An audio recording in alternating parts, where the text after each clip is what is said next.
ام المومنین عائشہ رضی اللہ عنہ۔ ام المومنین عائشہ بنت ابی بکر صدیق عبداللہ بن عثمان ہے رضی اللہ عنہم۔ ان کی والدہ ام رومان بنت عامر کنانیہ ہیں۔ وہ بعثت سے 4 یا 5 سال قبل پیدا ہوئیں۔ ہجرت سے 3 سال قبل ان سے جناب رسول اللہ صلی اللہ علیہ وسلم نے مکہ مکرمہ میں نکاح کیا جبکہ وہ 6 برس کی تھیں۔ جب 9 برس کی ہوئیں تو ماہ شوال میں ان کی رخصتی ہوئی۔ زبیر بن بکار نے کہا، حضور نے ام المومنین خدیجہ رضی اللہ عنہ کی وفات سے 3 سال بعد عائشہ سے نکاح کیا۔ جب 18 برس کی تھی تو سید عالم صلی اللہ علیہ وسلم انتقال فرما گئے۔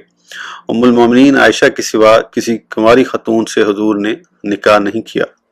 جناب رسول اللہ صلی اللہ علیہ وسلم کے ارشاد کے مطابق عبداللہ کو نیت رکھی۔